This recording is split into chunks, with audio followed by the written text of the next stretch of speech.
दिखाने का मकसद है ऊपर करना। जय हिंद दोस्तों, इस वक्त नरमान साबरी राजधानी दिल्ली मंडोली जेल में पहुंचा हूं। मंडोली जेल के बिल्कुल बाहर इस वक्त में मौजूद हूं। एक माता, लगभग एक पिता है और फिर एक वाइफ है, यानी एक कॉल आती है मंडोली जेल से। इनका बेटा काफी टाइम से जेल में बंद है, यानी मंडोली जेल में। वहां से इनके पास कॉल आती है। कॉल पर यह आवाज आती है कि मुझे और मेरे भाई को, यानी दो भाई जेल में बंद हैं, और जो स्टडी कॉल होती है, स्टडी कॉल, वो इनको इनके अपने फादर को कॉल करते हैं। हाँ, वो कॉल करके कहते हैं कि पापा यहाँ मुझे, और यानी आरिश ने इनको कॉल करी। आरिश कहते हैं कि मुझे और मेरे भाई यानी अनस को जेल के अंदर खतरा है, और अलार्म कभी भी किसी भी टाइम बज सकता है और कुछ भी हो सकता है, और जान को खतरा है। तो फौरन इन्होंने कंट्रोल रूम कॉल करी कंट्रोल रूम, और यहाँ पहुंचे, क्या नाम है, मंडोली जेल पहुंचे हैं। क्या कुछ वाकया है, क्या कुछ मामला, इनकी ज़बानी सुनते हैं। आपके सामने तस्वीर है। तो मेरे साथ में अनस के पापा जुड़ने जा रहे हैं, अनस के फादर अफसार साहब। क्या कुछ मामला था, बताइए। भाई मेरे पास फोन आया था मेरे बेटे का। किस टाइम और कब कॉल आई थी? ये 4 सवा 4 बजे के बीच में कॉल आई थी कि पापा हमें बचा लो, कैसे ही हमें प्रशासन से जान का खतरा है या कोई बदमाशी मार सकता है, तो लिहाजा आप आके कंप्लेंट करो सुप्रिटेंडेंट साहब से। सुप्रिटेंडेंट साहब हमारी हिफाजत करें। फिर क्या कुछ बताया था, मतलब किस तरह का खतरा, क्या मतलब? उन्होंने ये कहा है कि हमें किसी टाइम भी मार सकते हैं। हाँ। क्योंकि पार्टी बंदी चल रही है, पार्टी बंदी के आधार पर कि हमें बहुत बड़ा जान का खतरा है, कभी भी मार सकते हैं। फिर आपने कंट्रोल रूम कॉल करी? कंट्रोल रूम कॉल करी हमने, मैंने करा, अनस की बीवी ने करा। अभी तक कंट्रोल रूम तक कोई यहाँ नहीं आया। कॉल किन के पास आई थी? कॉल अनस की बीवी के पास आई है। मेरे साथ में इस वक्त में अनस की वाइफ जुड़ने जा रही हैं, जिनके साथ खतरा और जिनके साथ जो प्रॉब्लम अंदर सामना करना पड़ रहा है अनस को। क्या कुछ वाकया था, बताइए जरा।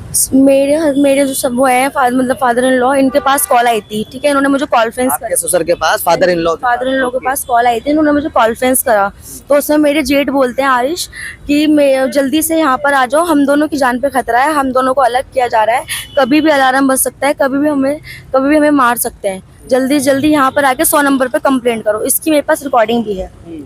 फिर उसके बाद आप लोगों ने यहाँ के क्या? यहाँ आकर हमने 100 नंबर पे फोन करा, 100 नंबर फोन करा, अब तक कोई कुछ भी नहीं आया है। बस वो कह रहे हैं कि हम बात करते हैं, और अब तक खैर कुछ भी किसी से कोई बात नहीं हुई है। सुपरिटेंडेंट वगैरह से किसी से बात हुई? नहीं, मेरी किसी से बात नहीं हुई। किसी भी प्रशासन में?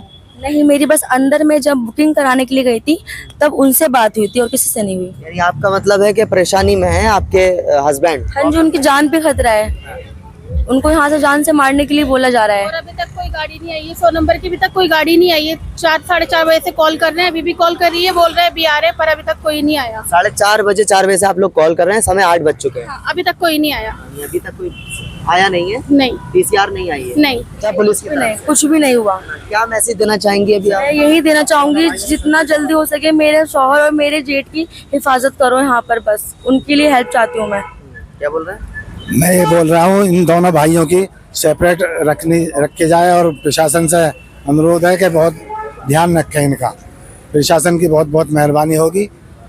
इनका जान का खतरा जो है आप प्रशासन ध्यान रखेगा। चलिए, बहुत शुक्रिया। और ये बता रहे हैं जी, अगर मेरे दोनों बच्चों को, अनस को और आरिश को, कुछ हो गया तो उसका प्रशासन जिम्मेदार होगा, और जो भी बदमाश हैं उसके जिम्मेदार होंगे। लगता है आपको कोई दुश्मनी है आपके बेटे की किसी से? जी हाँ, जो मुखालिफ पार्टी जो है वो धमकी भी देती है बाहर में। क्यों धमकी देती है? ना जाने क्यों धमकी देते हैं, बार बार धमकी देती है कि अनस को मरवा देंगे, अनस को मरवा देंगे, हम तो प्रशासन से ही मरवा देंगे। आज से पहले कभी पुलिस में कंप्लेंट नहीं करी आपने इस बार? नहीं, हमने नहीं करी। ये मिल रही थी बेटे को, कंप्लेंट तो करनी चाहिए ना? नहीं, हमें भी धमकी देते हैं कि जानता मार देंगे। अब मजबूर होकर कंप्लेंट तो करी? अब मजबूर होकर कंप्लेंट करिए हमने जी। चलिए, बहुत शुक्रिया।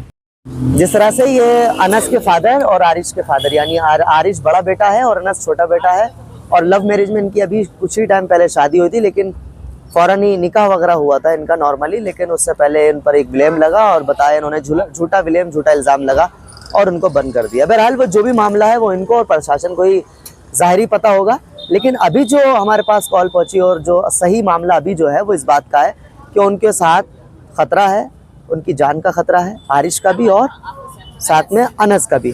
बहरहाल इसको पुलिस को पूरी जांच करनी चाहिए और जो जेल के सुपरिटेंडेंट हैं उनको भी इस बात पर जांच करनी चाहिए और जी उनकी हिफाजत करनी चाहिए। उनकी सेफ की जिम्मेदारी भी थाना प्रशासन की है और दोनों भाइयों की नहीं बल्कि पूरे जेल में जितने इस वक्त में कैद है उन सब की जिम्मेदारी पुलिस की बनती है, सुपरिटेंडेंट की बनती है और अंदर थाना अधिकारी की बनती है।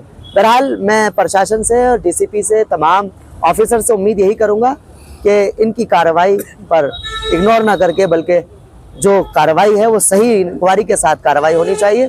क्या कुछ है वो इनका मामला आपके सामने है। बहुत बहुत शुक्रिया आप लोग हमारे साथ इस